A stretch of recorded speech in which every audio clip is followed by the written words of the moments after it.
جی السلام علیکم. وعلیکم السلام ورحمۃ اللہ.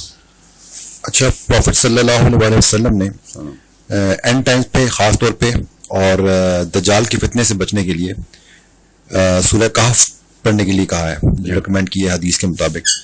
لیکن ہمیں دجال کا ذکر سورہ کہف میں کہیں نظر نہیں آتا. جی ہاں، سورہ کہف میں کیا پورے قرآن میں کہیں نظر نہیں آتا. بالکل. تو اس کی کیا ریزن ہے؟ مطلب یہ اس کا کیا ریلیونس ہے دجال کے فتنے سے بچنے کی سورہ کہف کے ساتھ؟ بہت اچھا سوال ہے، کیونکہ یہ جو جتنا ہم آگے بڑھ رہے ہیں نا وقت میں، اتنا زیادہ ہم دجال کے قریب آ رہے ہیں. پہلے تو دجال کے اوپر جتنی بھی احادیث ہیں ان کا آپ معائنہ کریں تو آپ کو پتہ چلتا ہے کہ دجال کا دور کس طرح کا ہوگا، دجال میں کیا دور میں سے پہلے کے حالات کیا کیا نشانیاں رکھتے ہیں. پھر دجال کے بارے میں جو خود احادیث آئی ہیں اس سے ہی پتہ چل رہا تھا کہ وہ یہودیوں میں سے ہوگا، اصفہانی یہودیوں میں سے نکلے گا دجال. اس کو ذرا براڈر اسپیکٹرم میں دیکھیں دجال کا معاملہ کیسے چلتا ہے. یہودی جو ہمیں بتایا جاتا ہے نا کہ وہ ایک نبی کی تلاش میں پہلے سے مدینہ آئے ہوئے تھے اور وہیں پہ ان کے قبیلے بستے تھے، تو وہ اصل میں وہ نبی جو ہے نا وہ جس کو ابھی بھی ڈھونڈ رہے ہیں وہ دجال ہی کو ڈھونڈ رہے تھے. اب اصل میں اس کو دجال کا جو لفظ ہے نا یہ اللہ کے نبی علیہ السلام نے ہمیں بتایا. اس کا نام مسیح ہے، المسیح. تو اس کو المسیح کے جو جتنے بھی مطلب لیتے ہیں علماء کرام، ان میں سے ایک تو یہ مس ہوا ہوا آنکھ جس کی اس مس ہوئی ہوئی ہے. دوسرا جو مسیح ہے وہ آف کورس آپ بائبل بھرا پڑا ہے اس لفظ سے، جو مسایہ کا لفظ استعمال ہوتا ہے، اور مسایہ کا لفظ کافی لوگوں کے لیے استعمال ہوا ہے بائبل میں. سو بہرحال حضرت عیسیٰ کے لیے بھی مسیح کا لفظ استعمال ہوا. تو آپ کو یہ بات اس پرسپیکٹو میں دیکھنی پڑے گی کہ یہ یہودی پہلے سے ہی دجال کو ہی ڈھونڈ رہے تھے، اور انہوں نے اللہ کے نبی علیہ السلام سے آتے ہی سب سے پہلے یہ 3 سوال کیے کہ روح کے بارے میں بتائیں، اصحاب کہف کے بارے میں بتائیں، اور ذوالقرنین کے بارے میں بتائیں. لٹرلی انہوں نے اللہ کے نبی علیہ السلام سے سورہ کہف بھی سنی تھی. اللہ کے نبی صلی اللہ علیہ وسلم نے پھر اللہ تعالیٰ نے وحی کی کہ ان کو بتاؤ پھر کیا ہے، اور پھر سورہ کہف میں یہ معاملہ ہوا. تو اس کو اس اینگل سے آپ نے دیکھنا ہے کہ یہ دجال کی کوئز ہے. These people were actually testing the Prophet صلی اللہ علیہ وسلم, and I'm sure they've tested many other people, کہ جو ان 3 چیزوں کے اوپر جو ہے نا وہ ان کے بارے میں پوری طریقے سے جانتا ہو. اب کیا کیا جانتا ہو وہ تو سورہ کہف کے تھرو ہی تفسیر میں بھی پتہ چلتا ہے ہمیں. جو اللہ تعالیٰ نے الفاظ کے استعمال کیے ہیں نا سورہ کہف میں وہ بڑے ہی ضروری ہے کہ ان کو سمجھا جائے. امام نووی کہتے ہیں کہ سورہ کہف کے اندر ایسی چابیاں ہیں کہ غور کرنے والوں کو چابیاں مل جاتی ہیں.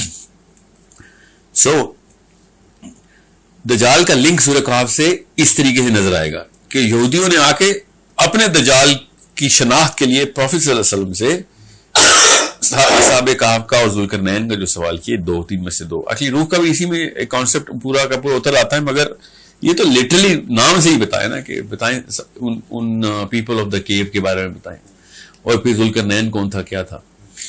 تو یہ صحابہ کرام کو بھی نا ہمیں یہ پتا کرنا پڑے گا کہ صحابہ کرام کیا کس طریقے سے دیکھتے تھے پھر ذوالقرنین کو اور اصحاب کہف کو. سو اس سے آپ کو لنک کلیئرلی نظر آ جائے گا کہ دجال اور سورہ کہف کا تعلق کیا. حالانکہ سورہ کہف کا کوئی تعلق نہیں ہے ان ٹرمز آف کہ کوئی چیپٹر دجال کے بارے میں باندھا گیا ہو, مگر حدیث سے پتہ چل جاتا ہے کہ یہودیوں نے آ کے یہ پوچھا پروفیٹ صلی اللہ علیہ وسلم سے کہ اگر تو آپ ہمارے مسیح ہیں تو آپ کو یہ 3-4 چیزیں پتہ ہونی ضروری ہے.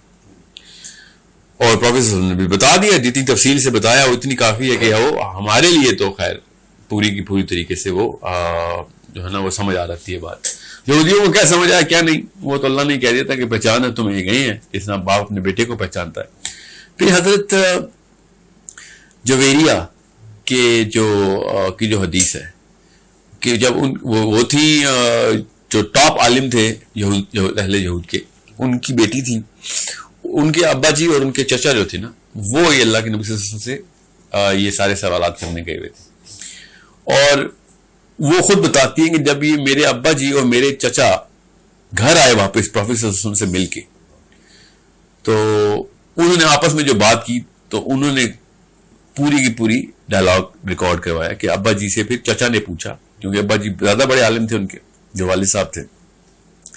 شی سیڈ کہ چچا کہتے ہیں کہ آپ بتائیں کہ یہ وہی ہے جس کا ذکر ہے, تو ان کے والد صاحب نے کہا ہاں جی یہ وہی ہے. کیا تم واقعی جانتے ہو وہی ہے؟ پوری تسلی ہوگی؟ ہاں جی پوری تسلی ہوگی وہی ہے.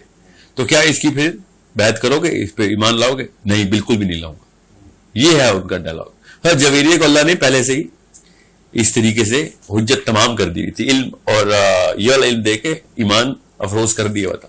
بعد میں جب خیبر ہوا فتح اور یہ سارا کچھ معاملہ ہوا تو پھر وہ اللہ کے نبی علیہ السلام کے پاس آئیں کہ جی یہ تو پھر ام المومنین بنی. تو یہ چیزیں یہ ساری آپ کو پتہ چلیں گی تو آپ کو پتہ چلے گا کہ اب یہودی کا تعلق دجال سے اور سورہ کہف کا تعلق یہود سے.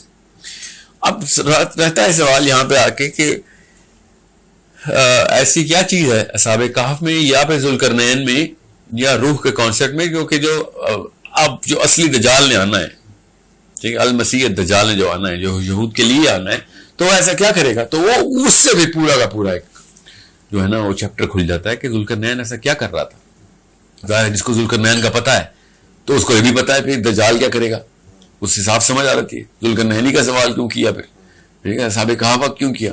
تو اسے صاف سمجھ آ رہی ہے کہ پھر اگر اللہ کے نبی علیہ السلام کو ان کے مطابق اگر ان چیزوں کا پتہ ہے، ان ادر ورڈز اس ٹیکنالوجی کا پتہ ہے جو ٹیکنالوجی ذوالقرنین استعمال کرتا تھا، جو علم اللہ نے دے دی، جو طاقتیں اللہ نے دے دی تھی، تو یہ وہی نبی ہے ہمارا. پھر سمجھیں تو پھر ان کو ہمیں بھی اس سے یہ صاف سمجھ آ رہی ہے کہ پھر ہمیں بھی پتہ کرنا پڑے گا کہ ذوالقرنین کا کیا کام تھا. تو پھر دجال بھی اسی طریقے کے یا انہی راستوں پہ چل کے آئے گا. اور وہ راستے کا لفظ ہی ہے، جن راستوں کی طاقت اللہ نے ذوالقرنین کو دی ہوئی تھی، وہ راستے آسمان کی طرف جاتے تھے. سبابا کا جو لفظ ہے سورہ کہف میں. اور اصحاب کہف یہ 400-300 کچھ سالوں کا جو سفر ہے وہ 1 سیکنڈ میں کیسے پورا کر لیا انہوں نے. تو یہ ایسی کیا چیز ہے، ان ادر ورڈز میں ٹیکنالوجی کا لفظ استعمال کروں، ایسی کیا انرجی کی سورس ہے، ایسا کیا ٹیکنالوجی ہے لٹرلی کہ جس کے تھرو وہ 300 سال کا سفر کرتے ہیں. اور دجال کا بھی یہی معاملہ ہے. اب آپ دجال کے بارے میں حدیث پڑھیں اس کانٹیکٹ میں جس طریقے سے میں آپ کو بتا رہا ہوں، تو آپ کو پتہ چلے گا کہ یار وہ ایک دن اس کا 1 سال کا ہوگا، ٹھیک ہے، اگلا دن اس کا اتنے مہینے ماہ کا ہوگا، اور پھر 1 ہفتے کا ہوگا، پھر 1 دن کا ہی ہوگا. یہ بالکل وہی صورتحال نظر آتی ہے اور وہ بنتی ہے جو اصحاب کہف کے ساتھ ہوئی. ان کا بھی 1 دن، انہوں نے کہا نا کہ 1 دن کے لیے سوئے، 1 رات کے لیے سوئے، تھوڑی دیر کے لیے سوئے. جب اصحاب کہف کا آپس کا ڈائلاگ ہوا ہے تو آپس میں ایک دوسرے نے پوچھا، اللہ نے بتایا نا سورہ کہف میں کہ کتنی دیر کے لیے سوئے، تو دوسرے نے کہا 1 رات کے لیے سویا یا پھر اس سے بھی کچھ کم یا تھوڑی دیر کے لیے سویا. ہمارے بالکل اسی طریقے سے آپ نے دیکھنا ہے کہ دجال کا 1 دن 1 سال کا ہوگا. تو صاف سمجھ آتی ہے کہ دیر از سچ از clear similarity between the way اصحاب کہف were dealt with by اللہ تعالیٰ اور the way اللہ تعالیٰ نہیں ظاہر اللہ کے حکم سے دجال کو جو طاقت ملنی ہے تو اس نے بھی ٹائم کے ساتھ ایسے ہی کھلنا ہے. اور ذوالقرنین نے کیا کیا تھا جو دجال کے ساتھ تعلق ہو، وہ بھی صاف سمجھ آ رہی تھی کہ ذوالقرنین کو اللہ نے کہا کہ اس کو ہم نے وہ راستے دکھا دیے تھے، وہ راستے اس کے پاس تھے جو کہ آسمانوں کی طرف جاتے، اور پھر بتایا بھی کہ ان راستوں میں سے گیا فاتبا السبابا، کہ پھر وہ راستے میں نکلا بھی اور پھر اس کو قومیں بھی ملی. وہاں سے پھر یاجوج ماجوج کا جو ہے نا لنک وہاں سے نکل آتا ہے. دجال کا یاجوج ماجوج سے کوئی ویسے لنک نہیں ہے، مگر آنی ہے پہ در پہ ہے دجال کے بعد یاجوج ماجوج نے آنا ہے. جب حضرت عیسیٰ علیہ السلام نے دجال کا خاتمہ کرنا ہے تو وہ اس کے بعد یاجوج ماجوج کا دور ہوگا، ٹھیک ہے. پھر یاجوج ماجوج بھی اللہ کے نبی حضرت عیسیٰ علیہ السلام نے دعا پڑھنی ہے تو ان کا ختمہ ہوگا. یاجوج ماجوج کے ساتھ میں بعد میں بات کروں گا، مگر دجال کا لنک آپ کو اس سے سمجھ آتا ہے کہ سورہ کہف میں ایسی کیا بات ہے. اب سورہ کہف کا جو فلسفہ ہے وہ بھی کلیئرلی پتہ چلتا ہے کہ سورہ کہف کا نام سورہ کہف ہی کیوں ہے، ان کے ساتھ کیا معاملہ ہو رہا تھا. وہ اپنے وقت کے دجال سے بھاگ رہے تھے. اللہ کے نبی علیہ السلام نے بھی کہا کہ دجال سے لڑ نہیں سکتے تم، بس اس سے بھاگو، رن اوے، فلی فرام ہم، دور بھاگو. تو صحابہ کہف نے بھی یہ کیا تھا، لڑائی کرنے کی بجائے بھاگے تھے. اور پروفیٹ صلی اللہ علیہ وسلم نے کہا پہاڑوں کا رخ کرو، وہ بھی پہاڑ کے اندر ہی گئے تھے، ٹھیک ہے. کافی چیزیں لنک میں بنتی ہیں. بہرحال آپ کا سوال جو ہے میں اس کے لیے زیادہ لمبا نہیں کرنا چاہ رہا. اس سے یہ بات سمجھ آ رہی ہے کہ سورہ جو کہ اللہ کے نبی صلی اللہ علیہ وسلم نے ہمیں بتا دیا دجال کے وقت یہ کام آنی، وہ پہلا رکوع یا پھر ایک کچھ روایت میں آخری رکوع ہے.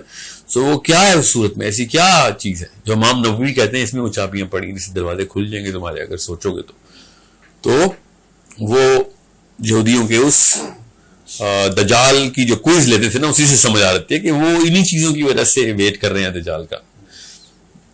اور یہی باتیں سورہ کہف میں پرفیکٹ لڑی پوری مل جاتی ہے نا اس سے. سمجھ آ گیا آپ کو؟